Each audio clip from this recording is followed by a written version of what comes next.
আসসালামু আলাইকুম ওরহমতুল্লাহি ওয়াবারাকাতুহ। আজকে আমরা আলোচনা করব আল্লাহ তাআলার পরিচয় ও আমাদের দায়িত্ব নিয়ে। বিসমিল্লাহির রহমানির রহিম।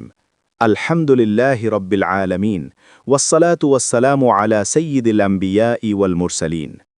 প্রিয় মুসলিম ভাই ও বোনেরা, আজকের এই সংক্ষিপ্ত বয়ানে আমরা আলোচনা করব আমাদের রবকে, কেন আমরা তার দিকে ফিরে যাব এবং কিভাবে ইসলামের পথে নিজেকে পরিচালিত করব।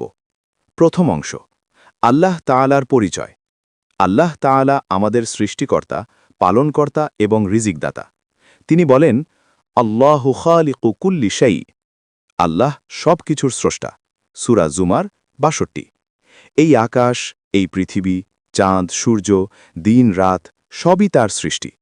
আমরা নিজেরাই চিন্তা করি, কে আমাদের সৃষ্টি করেছে, কে আমাদের খাবার দিচ্ছে, কে আমাদের জীবন মৃত্যুর মালিক। নিশ্চয়ই তিনি এক ও অদ্বিতীয়, তার কোনো শরিক নেই। তিনি কারো মুখাপেক্ষী নন। তিনি জন্ম দেননি, জন্মগ্রহণও করেননি। সূরা ইখলাস ২য় অংশ। আল্লাহের নিদর্শন।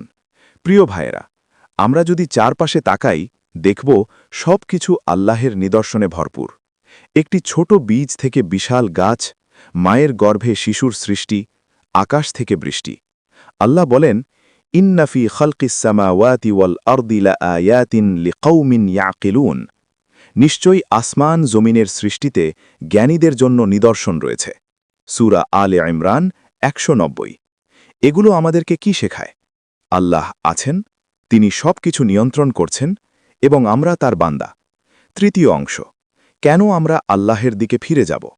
ভাই ও বোনেরা, আমরা দুনিয়াতে এসেছি খুব অল্প সময়ের জন্য। একদিন আমাদের সবাইকে আল্লাহ সামনে দাঁড়াতে হবে।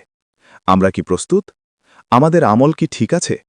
রাসূল সাল্লাল্লাহু আলাইহি ওয়াসাল্লাম বলেছেন, বুদ্ধিমান সেই ব্যক্তি যে নিজের হিসাব নেয় এবং মৃত্যুর পরের জন্য প্রস্তুতি গ্রহণ করে।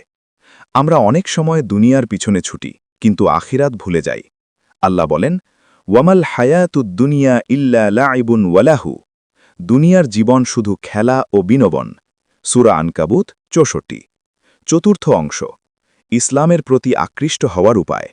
এখন প্রশ্ন, আমরা কিভাবে ইসলামের পথে ফিরে আসব? ১. নামাজ কায়েম করা।